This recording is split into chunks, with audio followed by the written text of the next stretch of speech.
Amos, brothers and sisters, it's your boy JT, and we're back, and it is the last one, El Mucho Grando Machipo de Macho, Leeds United versus Tottenham, the last match before the World Cup. It's not going to be too long till we are back, but right now, my head is really starting to get geared into England fever, into World Cup fever. But before we do depart into the stratosphere of Qatari magic, we are going to go through another Premier League match, and the last one, and one that is imperative that we pick up 3 points in. Really, we want to get ourselves as far away from that relegation zone as humanly possible before we break off for the international break for what will be 4 weeks before we do get back to a bit of normality, shall we say, because boy, this is about to be one hectic summer. And by the way, before we do get into that, we are going to be going through that whole Qatar World Cup right here, right now with all of you. So no matter what nation you support, what team you support, get yourself down here, and we are going to be going through all of that. It is going to be such a blast. We're going to be talking streams, videos, any kind of content. It's all going to be here, so make sure you're here with the boys for that one. And make sure you're here with the boys tomorrow as we watch Leeds crush Tottenham. That is right, Conte fossil football, as it's been coined by expressions. And let me tell you something, it is some of the most turgid, diabolical football I have ever seen. I know a lot of Spurs fans, and they are not impressed with it either. It is diabolical at times, really. They are a team of two halves. Usually in the first half, they come out like they've just taken about 50 pills on naproxen. They can't feel their legs at all. Too much anti-inflammatory. What happens? They go in at half-time, get a good beating from Antonio Conte, and they seem to muster up some sort of a performance within the second half. But what we've seen from Leeds so far this season, when we've played the big teams, especially Chelsea, we perform like we did against Chelsea, and we press them that hard, we come out with that much energy, that lethal on the counter press, then guess what? They're not going to be able to come back in the second half because we can put the game out of sight. But will we manage to do that? Will we manage to take our chances? Or will we do typical Leeds United football where we sit there scratching our asses, whiffing about, not taking our chances, and then just allowing a team to come back in the second half? That is the big fear I do have. Another fear I have is that Tottenham themselves aren't generally a team that will come out and try to play at you. You know, they're a team that will sit back and try and hit you on the counter-attack. Now, that may change coming up against the Leeds. They may be a little bit more arrogant, a little bit more confident, thinking Leeds aren't exactly a top 6 team that they should be taking as seriously, and a team that they should be coming on the front foot against, especially at home. You're going to have that whole tepid atmosphere behind them with these Spurs fans who have been far from amused with a lot of the football they've seen, and they're really going to be getting on the back of the manager and the players, trying to get them to play some good football, and that could be their demise if they try and come at us. And we've got Somerville on the break, we've got Nonto on the break, we've got Rodrigo in the pocket.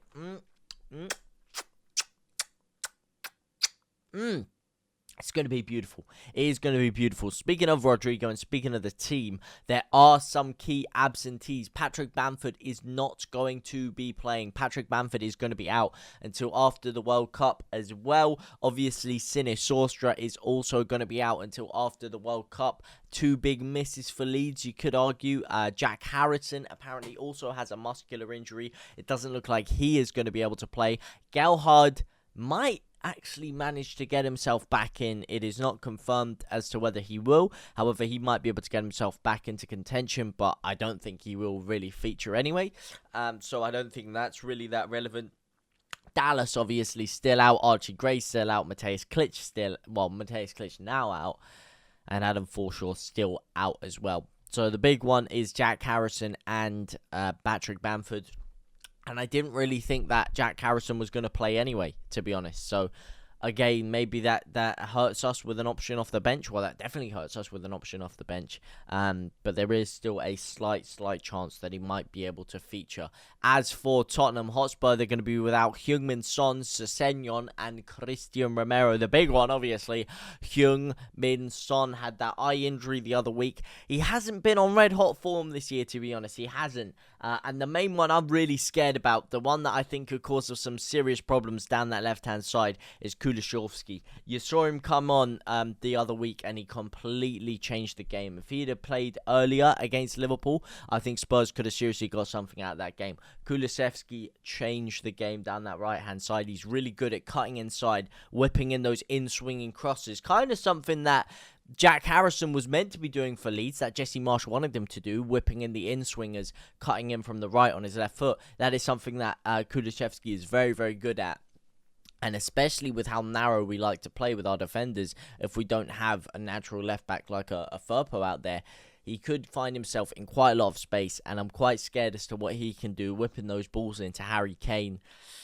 You know, you've seen our fallibilities in the air, from set pieces, from crosses, from anything. We do not look assured at all. So that, for me, is the main worrying point. And I do feel like Harry Kane might just get him on the score sheet. He might just get himself on the score sheet. I don't really have much faith with our defence at all, really. I mean, that Wolves game said it all for me, man. Said it all. How you not keeping a clean sheet against a terrible Wolves team like that?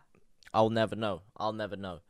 But anyway, let's put that behind us. Let's hopefully pick up some form, because it is annoying. It is annoying that our form has been curtailed like that. It's annoying that I think we put such a subpar team out. It is. But this is where your bread and butter is made now. You made all those changes against Wolves. You rested half your squad. You put a bunch of young players in there. Didn't really leave any experience on the bench to come on and help. And we lost. We lost, and we're now knocked out of the cup. A cup which a lot of Leeds fans wanted to have a good run in, because we haven't for ages, and it's a bit of fun.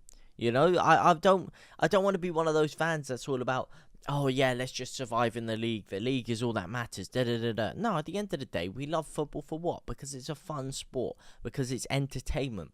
We like the thrills it gives us, the ups and downs, the abilities to dream and see and feel amazing things. And one of those amazing things is getting into semi-finals, quarter-finals, knockout football, winning trophies, competing at the highest level.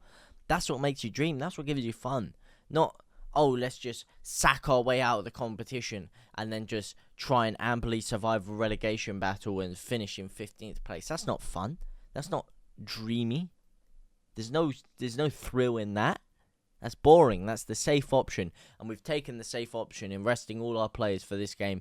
And if we don't get a result against Tottenham, then there's going to be serious question marks asked. And it's going to have completely ruined what was a very good patch of form. I'm sorry, it is. If we lose against Tottenham, it's ruined everything. It's ruined all the goodwill we had from Liverpool and Bournemouth.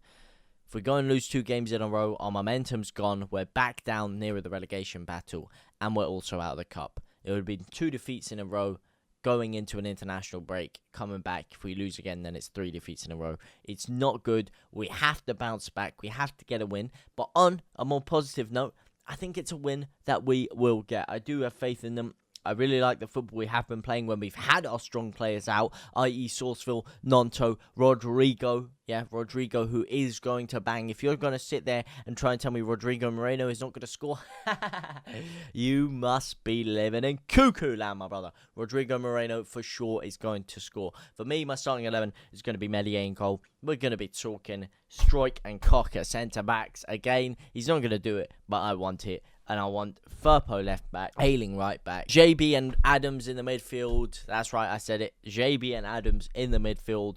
Sinis Austria down the middle. Aronson down the right. And down the left, I want my boy Willy Nonto. And then up front, of course, Rodrigo Moreno. But thank you for watching. I'm going for a 4-1 crushing, because I do think that Harry Kane will probably nab a consolation goal. So it's going to be 4-1. Let me know your scores on the doors. Let me know your starting 11. Let me know all of that good stuff down in the comment section down below. For now, guys, I'll see you very, very soon. Au revoir, my brothers and my sisters.